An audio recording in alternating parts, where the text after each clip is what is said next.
ভারতে বাংলাদেশের বিশ্বকাপ খেলার পরিবেশ নেই। আইসিসির নিরাপত্তা পর্যবেক্ষণে স্পষ্ট বললেন ক্রীড়া উপদেষ্টা। আইসিসির আনুষ্ঠানিক বক্তব্য এটা নয়, জানালো বিসিবি। তামিম ইকবালের পক্ষে দাঁড়ানোয় কোয়াপকে এক হাত নিলেন আসিফ আকবর। তামিমকে নিয়ে বক্তব্যে অনুশোচনা নেই নাজমুলের। দুই পরিচালকের ক্রিকেট জ্ঞান নিয়ে প্রশ্ন তুললেন সুজন। বাফুফে আবেদন করলেও ঢাকা জাতীয় স্টেডিয়াম শুধুমাত্র ফুটবলকে দেয়া সম্ভব নয়, মন্তব্য উপদেষ্টা আসিফ নজরুলের। সিলেট চট্টগ্রাম ব্যবহারেও জুড়ে দেওয়া হলো নতুন শর্ত। এবং রিয়াল মাদ্রিদ কোচের পদ থেকে বরখাস্ত হলেন শাবি আলোনসো। বছরের প্রথম এল ক্লাসিকো হারের মাসুল দিলেন স্প্যানিশ কোচ। দুপক্ষের সমঝোতায় সিদ্ধান্ত, দাবি ক্লাবের।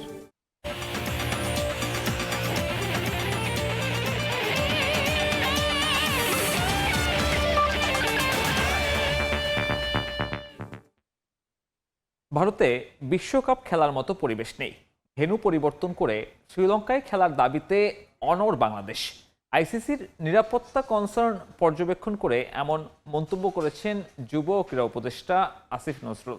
তবে নিরাপত্তার ইস্যুগুলো অফিসিয়াল বক্তব্য নয়, বরং তা আইসিসি এবং বিসিবির সিকিউরিটি টিমের অভ্যন্তরীণ আলোচনা বলে জানিয়েছে বিসিবি।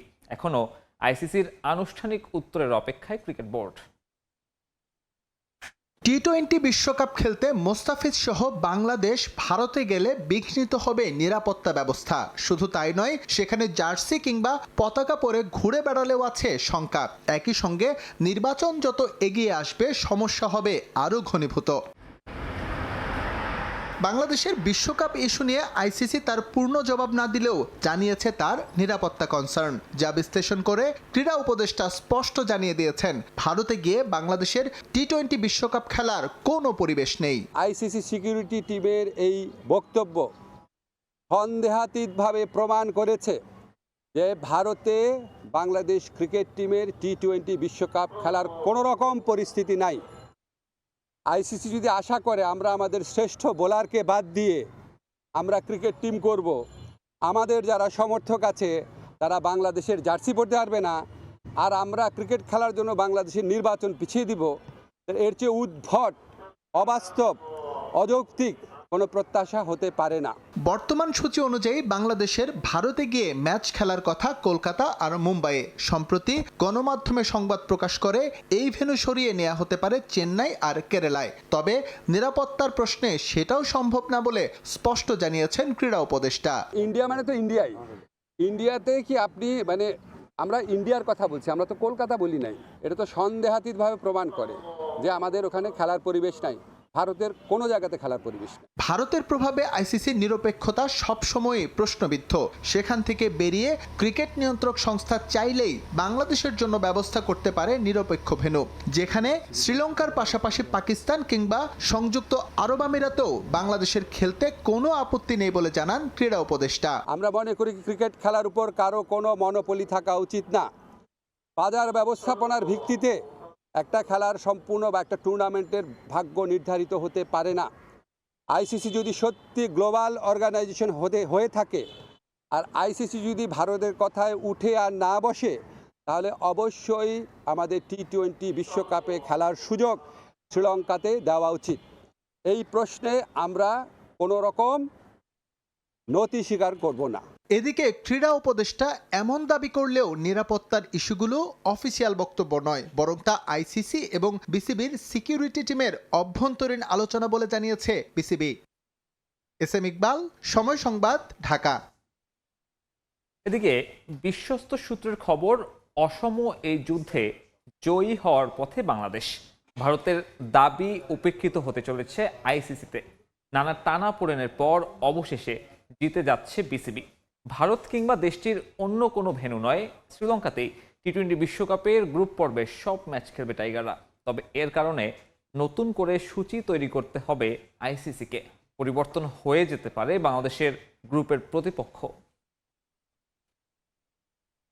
আলোচনা হয়েছে অনেক, ভারতে খেলতে বিসিবিকে বোঝানোর চেষ্টা করা হয়েছে বহুবার, কিন্তু নিজেদের সিদ্ধান্তেই অনড় বিসিবি। সিদ্ধান্ত বদলানোর মানসিকতা নেই বিসিসিআইয়েরও। কিন্তু সূত্র বলছে অসময়ে যুদ্ধে জয় পেতে যাচ্ছে বাংলাদেশ ক্রিকেট বোর্ড। মুস্তাফিজকে আইপিএল থেকে বাদ দেওয়ার পরই কঠিন সিদ্ধান্তের পথ বেছে নেয় বিসিবি। তাদের এই সিদ্ধান্ত নিয়ে পক্ষে বিপক্ষে নানা মতামত দিয়েছিলেন ক্রিকেট সংশ্লিষ্টরা, কিন্তু কোনো কিছুতেই নিজেদের সিদ্ধান্ত থেকে সরে আসেনি বোর্ড। দেশের পর দেশের বাইরেও বিসিবির সিদ্ধান্ত নিয়ে চলে আলোচনা। ভারতীয় প্রোপাগান্ডায় ভরপুর সামাজিক মাধ্যম। বিসিসিআই সচিব দেবজিৎ সাইকিয়া দাবি করেন ভেন্যু বদলের কোনো সিদ্ধান্তের খবরই পাননি তারা। এ অবস্থায় আইসিসির চিঠির অপেক্ষায় এখনও বাংলাদেশ ক্রিকেট বোর্ড। বিশ্বকাপের আগে সূচি অনুযায়ী কলকাতা মুম্বাইতে ম্যাচ খেলার কথা ছিল বাংলাদেশের। পরে ভারতীয় গণমাধ্যমে খবর আসে দেশটির অন্য ভেন্যুতে টাইগারদের খেলার প্রস্তাব দেবে আইসিসি। সেটা না মানলে বাংলাদেশ পয়েন্ট হারাবে বলেও প্রোপাগান্ডা চালায় ভারতীয়রা। কিন্তু বিশ্বস্ত সূত্রের খবর, কয়েক দফা আলোচনার পর বাংলাদেশের পক্ষেই নাকি আসতে যাচ্ছে আইসিসির রায়। সূত্রের দাবি বিসিবির কথাই মেনে নিতে যাচ্ছে আইসিসি। বাংলাদেশের গ্রুপ পর্বের সব ম্যাচই আয়োজন করা হবে লঙ্কাতে, যদিও সেখানে থাকবে কিছুটা জটিলতা। এই ভেন্যু পরিবর্তনের কারণে পুনরায় সূচি তৈরি করতে হবে আইসিসিকে। এমনকি পরিবর্তন হয়ে যেতে পারে বাংলাদেশের গ্রুপও। সূচি অনুযায়ী বাংলাদেশ এখন আছে গ্রুপ সিতে। প্রতিপক্ষ ছিল ইংল্যান্ড, ওয়েস্ট ইন্ডিজ, নেপাল এবং ইতালি। কিন্তু নতুন সূচি হলে আয়োজক ভারত এবং শ্রীলঙ্কাকে সমান ম্যাচ বা ক্ষেত্রবিশেষ ভারতকে কিছু ম্যাচ বাড়িয়ে দিতে হবে আইসিসিকে। এখন চলছে সেই আলোচনা, যা শেষ হলেই বাংলাদেশকে সুখবর শুনিয়ে খুব শিগগিরই বিসিবির কাছে আনুষ্ঠানিক চিঠি পাঠাবে বিশ্ব ক্রিকেটের নিয়ন্ত্রক সংস্থা। তামিম হোসেন, সময় সংবাদ। বিশ্বকাপ নিয়ে আইসিসির নাটক যেন থামছেই না। শ্রীলঙ্কা নয়, বিসিবির চাওয়া উপেক্ষা করে ভারতেরই দুই ভেন্যুতে ম্যাচ আয়োজনের পরিকল্পনা করছে বিশ্ব ক্রিকেটের নিয়ন্ত্রক সংস্থা। এমনটাই দাবি ভারতের ক্রিকেট বিষয়ক ওয়েবসাইট ক্রিকবাজের। দক্ষিণ ভারতীয় ভেন্যু দুটি হচ্ছে চেন্নাই ও তিরুবনন্তপুরম। বাংলাদেশের টি-20 বিশ্বকাপের ভেন্যু নিয়ে কয়েকদিন ধরেই নানা রকম গুঞ্জন শোনা যাচ্ছে। কখনো খবর আসে বাংলাদেশকে আলটিমেটাম দিয়েছে আইসিসি, ভারতে গিয়েই খেলতে হবে বিশ্বকাপ। আবার পরক্ষণেই শোনা যায় ভেন্যু পরিবর্তনের ব্যাপারে ইতিবাচক বিশ্ব ক্রিকেটের নিয়ন্ত্রক সংস্থা। বাংলাদেশের নিরাপত্তা শঙ্কার বিষয়টি নাকি আমলে নিচ্ছে তারা। তাই চাওয়া অনুযায়ী শ্রীলঙ্কায় ম্যাচ আয়োজনের সম্ভাবনা রয়েছে। যদিও আনুষ্ঠানিকভাবে আইসিসি থেকে এখনো কোনো সিদ্ধান্ত জানানো হয়নি। বিসিবি অপেক্ষায় চিঠির জবাবের। বাংলাদেশ ক্রিকেট বোর্ড কর্তারা আগেই জানিয়েছেন সোম মঙ্গলবারের মধ্যে আইসিসি থেকে ফাইনাল ডিসিশন পাবেন। যদি শর্ত মানা না হয় তবে বিশ্বকাপ বয়কটের মতো সিদ্ধান্তও নিতে পারে বাংলাদেশ। কিন্তু ভারতীয় ক্রিকেট বিষয়ক ওয়েবসাইট ক্রিকবাজের সবশেষ খবরে আশাব্যঞ্জক কিছু নেই। তাদের দাবি শ্রীলঙ্কায় নয়, বাংলাদেশের চাওয়া উপেক্ষা করে ভারতেরই দুই ভেন্যুতে ম্যাচ আয়োজনের পরিকল্পনা করছে আইসিসি। গণমাধ্যমের খবর অনুযায়ী ভেন্যু দুটি সাউথ ইন্ডিয়ার, একটি তামিলনাড়ু রাজ্যের চেন্নাইয়ের চিপক বা এম.এ. চিদম্বরম স্টেডিয়াম, আরেকটি কেরালা রাজ্যের তিরুবনন্তপুরমের গ্রিনফিল্ড স্টেডিয়াম। এরই মধ্যে ওই দুই রাজ্য বোর্ডকে নাকি বিষয়টি জানানো হয়েছে এবং তারাও আগ্রহ দেখিয়েছে। দুই ভেন্যুর মধ্যে চিপকে আগেই সূচিতে রয়েছে 7টি ম্যাচ, 6টি গ্রুপ পর্বের এবং একটি সুপার 8-এর।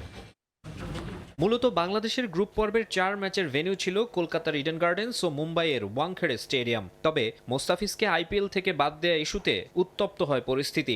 বাংলাদেশি কোনো ক্রিকেটারকে ইন্ডিয়ান প্রিমিয়ার লিগে খেলানো হলে স্টেডিয়ামে হামলার হুমকি দেয় উগ্রপন্থীরা। কলকাতা নাইট রাইডার্সের মালিক শাহরুখ খানকে দেশদ্রোহী ট্যাগ দিতেও ছাড়েনি তারা। এরপরই নিরাপত্তা নিয়ে উদ্বেগ প্রকাশ করে বিশ্বকাপের জন্য ভারতে দল পাঠাতে অস্বীকৃতি জানায় বাংলাদেশ।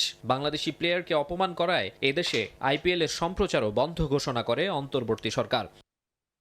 ভারত থেকে বিশ্বকাপের অন্যতম আয়োজক দেশ শ্রীলঙ্কায় নিজেদের ম্যাচ স্থানান্তরের দাবি জানিয়ে আইসিসিকে একাধিক মেইল দিয়েছে বিসিবি। এর মাঝেই ক্রিকবাজের এমন খবর আরও ঘোলাটে করল পরিস্থিতি। মাকসুম আলম খান, সময় সংবাদ। মোস্তাফিজুর রহমানের অপমান মানে পুরো দেশের অপমান।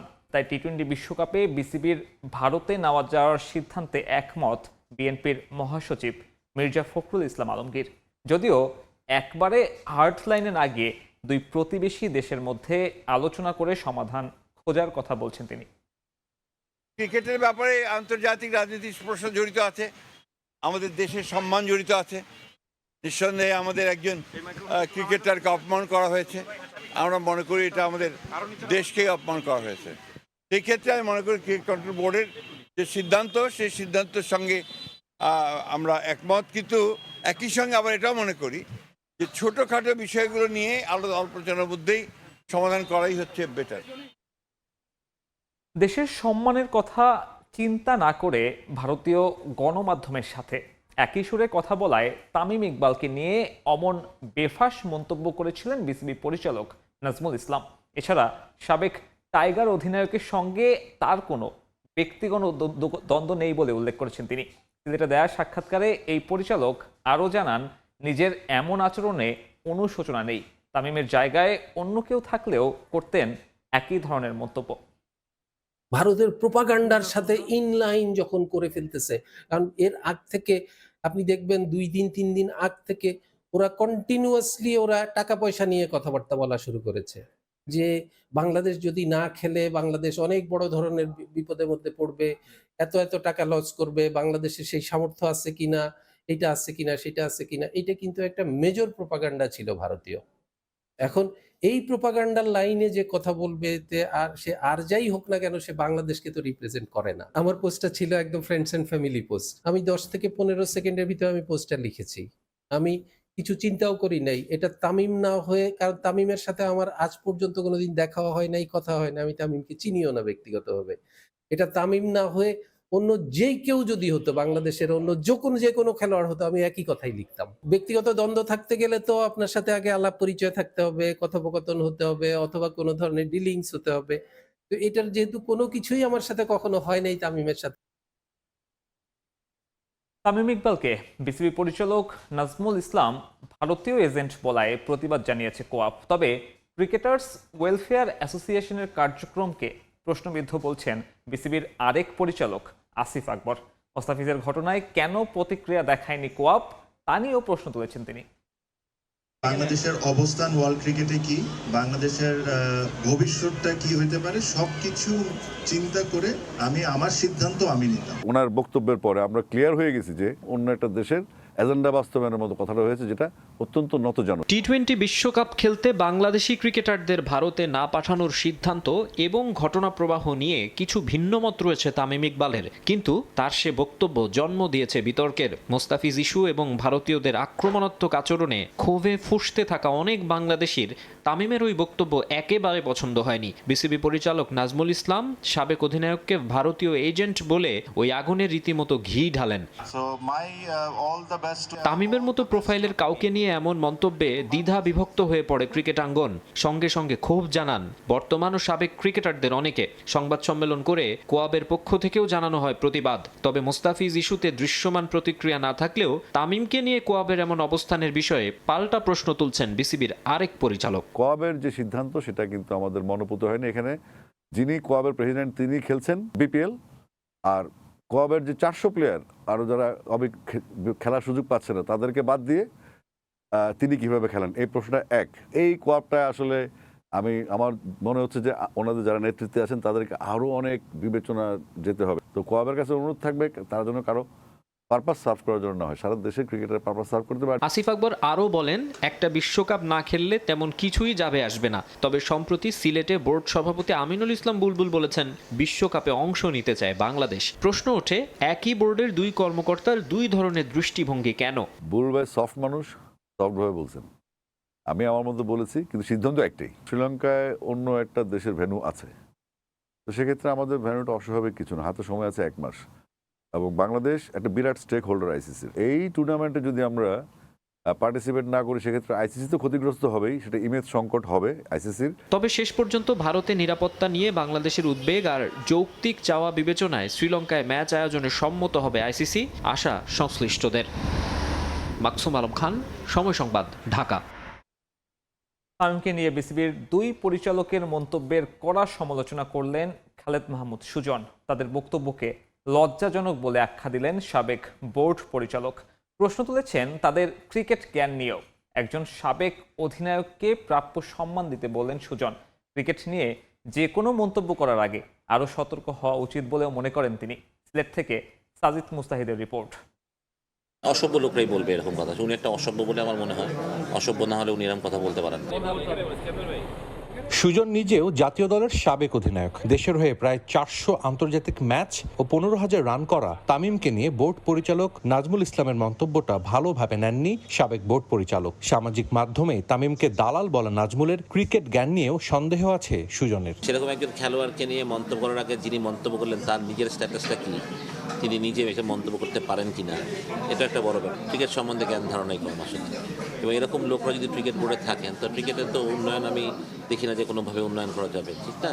আপনি যত বড় মানুষই হন, যা হন, আপনি যদি ক্রিকেটাররা হচ্ছে বাংলাদেশের মেন স্টেক হোল্ডার্স, তাদেরকে যদি আমরা সম্মান না দিই তাহলে আপনি কিভাবে সম্মানিত হবেন? হ্যাঁ, ক্রিকেট বোর্ডের পরিচালক নির্বাচিত হওয়ার পর থেকে আলোচনার কেন্দ্রে আসিফ আকবর একের পর এক বেফাঁস মন্তব্য করে এসেছেন শিরোনামে। প্রথমে ফুটবল, এরপর তামিম ইকবাল। আসিফ আকবরকে এবার এক হাত নিলেন Sujan. Basically is very smart. উনি নিজেকে অনেক বড় কিছু মনে করেন।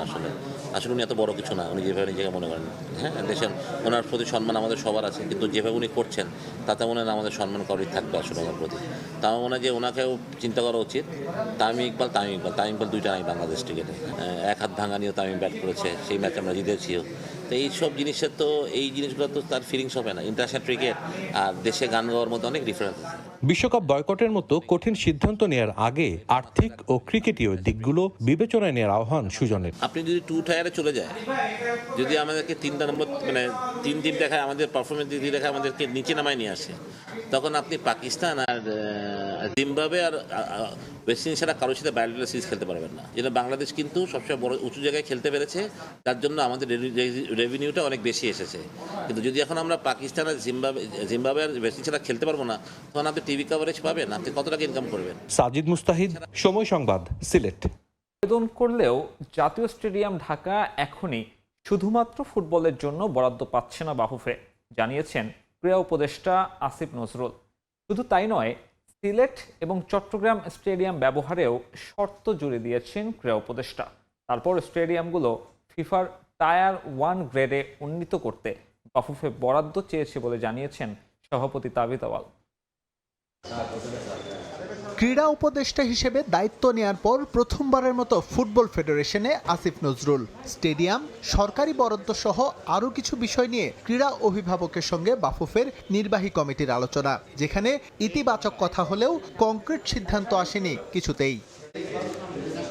দেশের সবচেয়ে জনপ্রিয় খেলা ফুটবল, অথচ এর জন্য বরাদ্দ নেই নির্ধারিত কোনো স্টেডিয়াম। তাই জাতীয় স্টেডিয়াম শুধুমাত্র ফুটবলের জন্য বরাদ্দ চেয়েছিল বাফুফে। ক্রীড়া উপদেষ্টা এই চাওয়া প্রাধান্য দিলেও এখনই তা পুরোপুরি বরাদ্দ দিচ্ছে না ফুটবলের জন্য।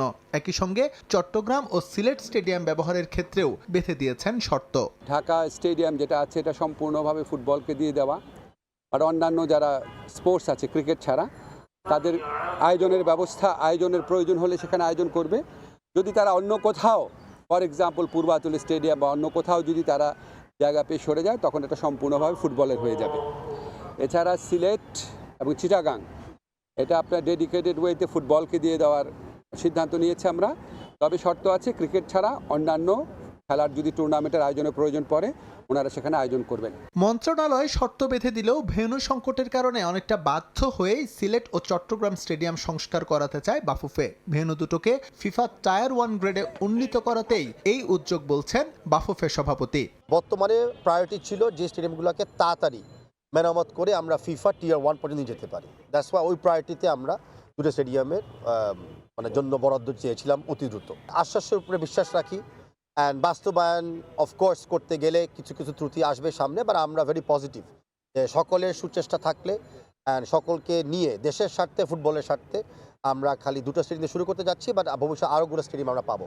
এদিকে পুরোপুরি বুঝে না পেলেও কক্সবাজারের টেকনিক্যাল সেন্টার নির্মাণে জমি বরাদ্দের জটিলতা কমেছে। ফিফা আশ্বস্ত হয়েছে বাফুফের জবাবে। বাকি প্রক্রিয়া শেষ করে দ্রুতই কার্যক্রম শুরুর প্রত্যাশা তাবিত আওয়ালের।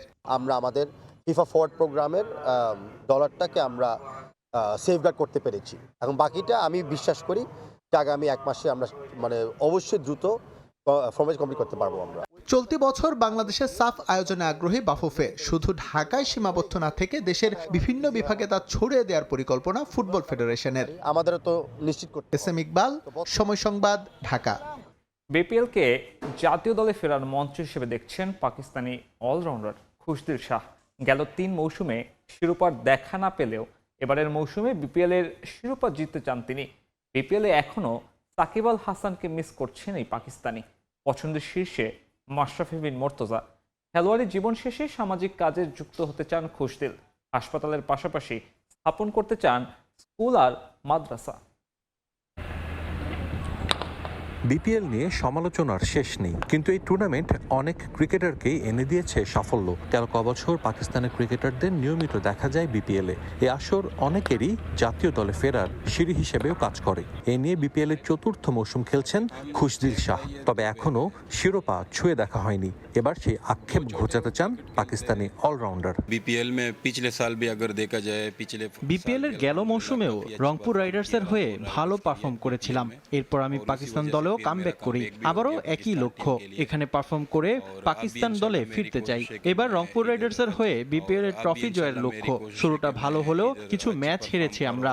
আপাতত প্লে অফ নিশ্চিত করতে চাই। বেশ কবছর ধরেই বাংলাদেশে আসায় এখানকার ক্রিকেট সম্পর্কে ভালোই জানা খুশদিলের। বিপিএল এ এখনো মিস করেন সাকিব আল হাসানকে। মাশরাফি বিন মুর্তজাও তার পছন্দের শীর্ষে। মাশরাফি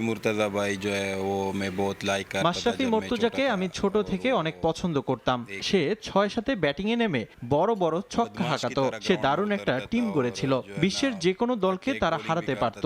সাকিবের রাজনৈতিক বিষয়গুলো নিয়ে আমি কিছু বলতে চাই না, কিন্তু সে জাতীয় দলের হয়ে 15 বছরের বেশি সময় ক্রিকেট খেলেছে।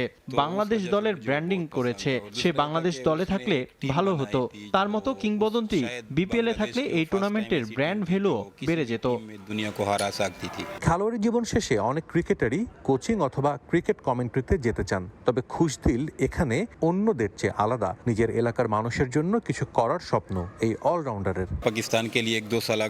আমার চেষ্টা থাকবে পাকিস্তান জাতীয় দলের হয়ে আরো 2-3 বছর ক্রিকেট খেলা। ক্রিকেটের পর আমি আমার এলাকায় একটা ফাউন্ডেশন গড়ে ছোট একটা হাসপাতাল করতে চাই।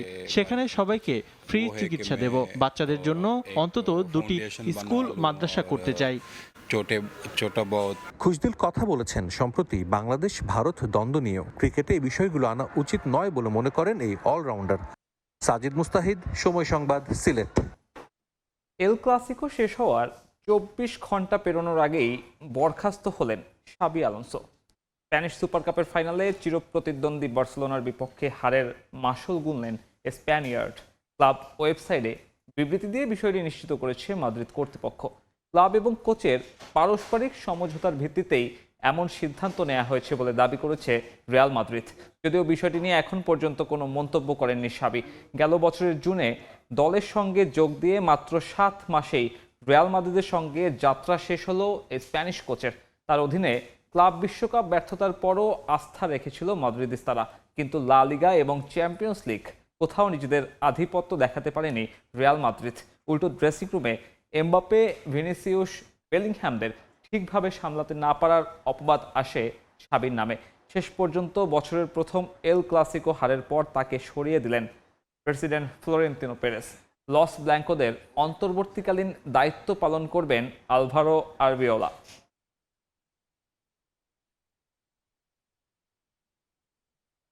এর আগে রোমাঞ্চকর ফাইনালে রিয়াল মাদ্রিদকে হারিয়ে স্প্যানিশ সুপার কাপের রেকর্ড 16তম শিরোপা জেতে বার্সেলোনা। জেদ্দায় চিরপ্রতিদ্বন্দ্বীদের 3-2 গোলের ব্যবধানে হারিয়েছে কাতালান ক্লাবটি। এ নিয়ে টানা দ্বিতীয়বার ফাইনালে বার্সার কাছে হারল মাদ্রিদ। ম্যাচে জোড়া গোল করেছেন বার্সার ব্রাজিলিয়ান ফরোয়ার্ড রাফিনিয়া। লড়াইটা যখন এল ক্লাসিকো, সেখানে মাঠের উত্তাপ ছড়াবে, হবে আক্রমণ প্রতি আক্রমণ। তবে জেদ্দায় স্প্যানিশ সুপার কাপের ফাইনালে প্রথমার্ধের যোগ করা সময়ে যা হয়েছে তা অবিশ্বাস্য। হার মানাবে যে কোনো থ্রিলার মুভির সবচেয়ে আকর্ষণীয় অংশকে। তবে থ্রিলারের শেষটা সুখকর হয়নি রিয়াল মাদ্রিদের জন্য। রাফিনিয়া, লেভানডস্কিদের আগুনে পুড়ল তাদের সুপার কাপ জয়ের স্বপ্ন। রিয়ালকে হারিয়ে টানা দ্বিতীয়বারের মতো স্প্যানিশ সুপার কাপের রেকর্ড 16তম শিরোপা জিতল কাতালান ক্লাবটি। তবে জেদ্দায় ম্যাচের প্রথম 30 মিনিট ছিল ঝড় শুরু হওয়ার আগের নিস্তব্ধতা। বল দখল নিয়ে বারবার আক্রমণে গেছে বার্সেলোনা। রক্ষণ সামলে 2-1টি চেষ্টা চালায় রিয়ালও। 35 মিনিটে গোলের নিশ্চিত সুযোগ হাতছাড়া করা রাফিনিয়া প্রায়শ্চিত্ত করেন ঠিক 1 মিনিট পরেই। চুয়ামেনিকে বোকা বানিয়ে বল জালে জড়ান ব্রাজিলিয়ান ফরওয়ার্ড। এরপরই শুরু হয় ম্যাচের মূল নাটক। 1 গোলের লিড নিয়ে যখন বিরতিতে যাওয়ার প্রহর গুনছে বার্সা, তখনই শুরু হয় ভিনি তাণ্ডব। ওয়ান ম্যান শোতে রিয়ালকে সমতায় ফেরান ভিনিসিয়াস জুনিয়র। প্রায় 3 মাস পর গোলের দেখা পেলেন ব্রাজিলিয়ান তারকা। সেই গোলের রেশ কাটতে না কাটতে আবারও গোল। পেদ্রির ম্যাজিক্যাল পাস, সেখান থেকে লেভানডস্কির ক্লিনিক্যাল ফিনিশিং, চেয়ে দেখা ছাড়া কিছুই করার ছিল না থিবো কুর্তুয়ার। তবে এর মিনিট দুয়েক পরে বার্সার আনন্দ ম্লান করে দেন গঞ্জালো গার্সিয়া। গোল লাইনে রাফিনিয়া ক্লিয়ার করলেও বল জালে জড়ান গার্সিয়া। 2-2 গোলের সমতায় বাজে প্রথমার্ধের বাঁশি। দ্বিতীয়ার্ধে শরীফে ফেরে রিয়াল, বেশ কয়েকটি আক্রমণ করলেও গোলের দেখা পায়নি ভিনি রদ্রিগোরা। এরপরে আসে সেই মুহূর্ত, রিয়ালের ডি বক্সের বাইরে রাফিনিয়ার শট, অ্যাসেন্সিওর পায়ে লেগে গতি পরিবর্তন করে জাল খুঁজে নেয় বল। আবারও ম্যাচের চালকের আসনে বার্সেলোনা। দলকে ম্যাচে ফেরাতে দৃশ্যপটে হাজির কিলিয়ান এমবাপে, তবে ফরাসি তারকাও ব্যর্থ। যোগ করা সময়ে লাল কার্ড দেখে মাঠ ছাড়েন বার্সা অধিনায়ক ফ্র্যাঙ্কি ডি ইয়ং। 10 জনের দল নিয়েও লড়াই চালিয়ে যায় হ্যান্সি ফ্লিক বাহিনী। তাতেই টানা দ্বিতীয়বারের সঙ্গে স্প্যানিশ সুপার কাপের রেকর্ড শিরোপা জেতে ফুটবল ক্লাব বার্সেলোনা। এ জয়ে নিজের রেকর্ড অক্ষুণ্ণ রাখেন হ্যান্সি ফ্লিক। কখনোই ফাইনাল হারেননি জার্মান কোচ। সুপার কাপে টানা দ্বিতীয়বার রিয়াল মাদ্রিদকে হারিয়ে বছরের প্রথম শিরোপা ঘরে তুলল কাতালান ক্লাবটি, দিল মৌসুমের বাকি শিরোপাগুলো জয়ের ইঙ্গিত। ফাহিম ইসলাম, সময় সংবাদ। এদিকে স্প্যানিশ কাপের শিরোপা জিতে আত্মবিশ্বাস বেড়েছে বার্সেলোনার। মৌসুমের বাকি সময়টাতে যা কাজে লাগাতে চান কোচ হ্যান্সি ফ্লিক। রিয়ালকে হারিয়ে শিরোপা জেতায় উচ্ছ্বসিত জার্মান মাস্টারমাইন্ড। এদিকে ম্যাচ হেরে হতাশ রিয়াল মাদ্রিদের ফুটবলাররা। প্রতিপক্ষকে গার্ড অফ অনার দিতেও অস্বীকৃতি জানান রিয়াল তারকা কিলিয়ান এমবাপে। কোচ হিসেবে ফাইনালের ডাগআউটে 8 বার দাঁড়িয়েছেন হ্যান্সি ফ্লিক। কখনোই তিনি দেখেননি হারের মুখ। স্প্যানিশ সুপার কাপের ফাইনালে সেই ভাগ্য আরও একবার কাজ করেছে বার্সার পক্ষে। কাতালান ক্লাবটিকে এখন পর্যন্ত 3টি টুর্নামেন্টের ফাইনালে নিয়ে গেছেন ফ্লিক, আর সবকটিতেই রিয়ালকে হারিয়ে শিরোপা উদযাপন করেছে তার শিষ্যরা। জেদ্দায় ফাইনালে 2 বার পিছিয়ে পড়েও ম্যাচে ফেরে রিয়াল মাদ্রিদ। তবে দ্বিতীয়ার্ধে আর ভাগ্য সহায় হয়নি লস ব্লাঙ্কোদের। 3-2 গোলের হারে টানা দ্বিতীয়বার বার্সার কাছে ফাইনাল হারল রিয়াল। তবে চিরপ্রতিদ্বন্দ্বীদের বিপক্ষে শিরোপা জয়ে আত্মবিশ্বাস বেড়েছে বলে জানান বার্সা কোচ, যা মৌসুমের বাকি সময়টাতে কাজে লাগাতে চান তিনি।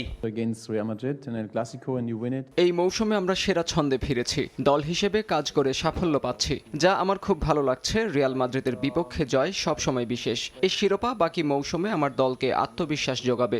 রাফিনিয়া অসাধারণ খেলেছে, সে সবসময় দলের জন্য সেরাটা দিতে প্রস্তুত থাকে। তার মানসিকতা দলের অন্য সবার জন্য অনুকরণীয়। এদিকে ম্যাচ হেরে চরম হতাশায় পড়েছেন মাদ্রিদের ফুটবলাররা। চ্যাম্পিয়ন বার্সেলোনাকে গার্ড অব অনার দিতে সতীর্থদের বাধা দেন কিলিয়ান এমবাপে। যদিও পরে ক্লাব প্রেসিডেন্ট ফ্লোরেন্তিনো পেরেজের চাপে বার্সাকে গার্ড অব অনার দেয় রিয়াল। ফাহিম ইসলাম, সময় সংবাদ। এদিকে স্প্যানিশ সুপার কাপের সেমিফাইনালে রিয়াল মাদ্রিদ ফরওয়ার্ড ভিনিসিয়াসের সঙ্গে বিবাদে জড়ানোয় ভুল স্বীকার করলেন অ্যাথলেটিকো মাদ্রিদের কোচ দিয়েগো সিমিওনে। জেদ্দার কিং আবদুল্লাহ স্পোর্টস সিটি কমপ্লেক্সে স্প্যানিশ সুপার কাপের সেমিফাইনালে মঞ্চস্থ হয় মাদ্রিদ ডার্বি। সেখানেই ম্যাচের 81তম মিনিটে ভিনিসিয়াসকে মাঠ থেকে তুলে নেওয়া হয়। সে সময় এই ব্রাজিলিয়ান উইঙ্গারের সঙ্গে সিমিওনেকে বিবাদে জড়াতে দেখা যায়। এছাড়া ম্যাচ শেষেও রিয়ালের জয় নিয়ে ক্ষোভ ঝাড়েন আর্জেন্টাইন কোচ। সে আচরণের জন্য এবার নিজের ভুল স্বীকার করলেন দিয়েগো সিমিওনে। শুধু ভিনিসিয়াসের সঙ্গে করা আচরণের জন্যই নয়, রিয়াল প্রেসিডেন্ট ফ্লোরেন্তিনো পেরেজের সঙ্গে করা ব্যবহারের জন্যও ভুল স্বীকার করলেন তিনি। তবে তার এমন ধরনের আচরণের জন্য ক্ষমা চাননি। কোপা দেল রেতে দোপারদিভো লা করুনার মুখোমুখি হওয়ার আগে সংবাদ সম্মেলনে এসব কথা বলেন দিয়েগো। এফএ কাপের খবর। ইপিএল এর মতো এফএ কাপেও অপ্রতিরোধ আর্সেনাল। তৃতীয় রাউন্ডের ম্যাচে পোর্টসমাউথকে 4-1 গোলে হারিয়ে চতুর্থ রাউন্ড নিশ্চিত করেছে রেকর্ড 14 বারের চ্যাম্পিয়নরা। এই ম্যাচে আর্সেনালের জার্সিতে প্রথম হ্যাট্রিক করেছেন গ্যাব্রিয়েল মার্তিনেলি। আরেক ম্যাচে ব্রাইটন হোপ অ্যান্ড অ্যালবিয়নের কাছে 2-1 গোলে হেরে তৃতীয় রাউন্ড থেকে বিদায় নিয়েছে ম্যানচেস্টার ইউনাইটেড। ইংলিশ প্রিমিয়ার লিগে উড়ছে আর্সেনাল। ম্যানচেস্টার সিটির সঙ্গে ব্যবধান বাড়িয়ে শিরোপার পথে এগিয়ে যাচ্ছে গানাররা। এফএ কাপেও তাদের দাপটে রীতিমতো চোখে সরষে ফুল দেখেছে পোর্টসমাউথ। তবে শুরুর পথটা এতটা মসৃণ ছিল না আর্সেনালের। উল্টো 3 মিনিটে পোর্টসমাউথের বিশপ গোল করলে 1-0 পিছিয়ে পড়ে তারা। শুরুতেই গোল হজম করে নিজেদের গুছিয়ে নেয়ার আপ্রাণ চেষ্টা করে আর্সেনাল। তাদের সে স্বপ্ন পূরণে সহায়তা করেছে খোদ পোর্টসমাউথই। 8 মিনিটে আত্মঘাতী গোল করে বসেন ডজেল, তাতেই সমতায় ফেরে আর্তেতার দল। এর পরের গল্পের নায়ক শুধুই গ্যাব্রিয়েল মার্তিনেল্লি। 25 মিনিটে তার চমৎকার গোলে ব্যবধান 2-1 করে গানাররা। লিড নিয়েই বিরতিতে যায় তারা। দ্বিতীয়ার্ধে পোর্টসমাউথ শিবিরে আর্সেনালের সাঁড়াশি আক্রমণ। ঘুরে দাঁড়ানো তো দূরে থাক, নিজেদের ঘর সামাল দিতেই ব্যস্ত হয়ে পড়ে পোর্টসমাউথ। 51 মিনিটে আবারও মার্তিনেল্লি ঝলক। 72 মিনিটে মার্তিনেল্লি আরও এক গোল করে দলকে বড় জয়ের পাশাপাশি গানারদের জার্সিতে প্রথম হ্যাট্রিক করেন এই ব্রাজিলিয়ান তারকা। 249তম ম্যাচে এসে করলেন স্বপ্নপূরণ। এই মৌসুমে সব প্রতিযোগিতা মিলিয়ে মার্তিনেল্লির গোল হলো 9টি। ব্রাজিলিয়ানের নৈপুণ্যে চতুর্থ রাউন্ডের টিকিট কেটে ঘরে ফেরে আর্সেনাল। আর্সেনালের মতো রাতটা এত সুখের হয়নি ম্যানচেস্টার ইউনাইটেডের। টানা ব্যর্থতায় গত সপ্তাহে বরখাস্ত হয়েছেন কোচ রুবেন আমোরিম। কোচ বদলেও ভাগ্য বদল হয়নি রেড ডেভিলদের। অন্তর্বর্তীকালীন কোচ ড্যারেন ফ্লেচার এসেও দলকে বাঁচাতে পারলেন না। উল্টো লজ্জার ইতিহাসের সাক্ষী হলো ইউনাইটেড। প্রথমবারের মতো ব্রাইটনের কাছে এফএ কাপে হারের তিক্ততা সঙ্গী হলো তাদের, তাও আবার নিজেদের মাঠে। ওল্ড ট্রাফোর্ডে 12 মিনিটেই ইউনাইটেডকে হতাশ করে গোল করেন ব্রাইটনের গ্রুডা। প্রথমার্ধে আর গোল পায়নি কোনো দল। 64 মিনিটে আবারও লিড নেয় ব্রাইটন। এবার গোল করেন ম্যানচেস্টার ইউনাইটেডের সাবেক তারকা ড্যানি ওয়েলব্যাক। সমর্থকদের কষ্ট তাতে বেড়ে যায় আরও কয়েক গুণ। অবশেষে 85 মিনিটে বেঞ্জামিন সিসকোর গোলে ব্যবধান কমায় তারা। 90 মিনিটে ইউনাইটেড শিবিরে দুর্ভোগ আরও বাড়ান শিয়ালেসি। তার লাল কার্ডে 10 জনের দলে পরিণত হয় রেড ডেভিল। শেষ পর্যন্ত আর ম্যাচে ফেরা হয়নি তাদের। 2-1 গোলের জয়ে চতুর্থ রাউন্ডে পা রাখে ব্রাইটন। লিগ কাপের পর বছরের শুরুতে এফএ কাপ থেকেও বিদায় নিল রেড ডেভিলরা। পারভিন আক্তার, সময় সংবাদ। এ পর্যায়ে খেলার সময়ের শীর্ষ সংবাদ জানিয়ে দিচ্ছি আরেকবার। ভারতে বাংলাদেশের বিশ্বকাপ খেলার পরিবেশ নেই। আইসিসির নিরাপত্তা পর্যবেক্ষণে স্পষ্ট বললেন ক্রীড়া উপদেষ্টা। আইসিসির আনুষ্ঠানিক বক্তব্য এটা নয়, জানালো বিসিবি। তামিম ইকবালের পক্ষে দাঁড়ানোয় কোয়াবকে এক হাত নিলেন আসিফ আকবর। তামিমকে নিয়ে বক্তব্যে অনুশোচনা নেই নাজমুলের। দুই পরিচালকের ক্রিকেট জ্ঞান নিয়ে প্রশ্ন তুললেন সুজন। রিয়াল মাদ্রিদ কোচের পদ থেকে বরখাস্ত হলেন শাবি আলোনসো। বছরের প্রথম এল ক্লাসিকো হারের মাসুল দিলেন স্প্যানিশ কোচ। দুপক্ষের সমঝোতায় সিদ্ধান্ত দাবি ক্লাবের।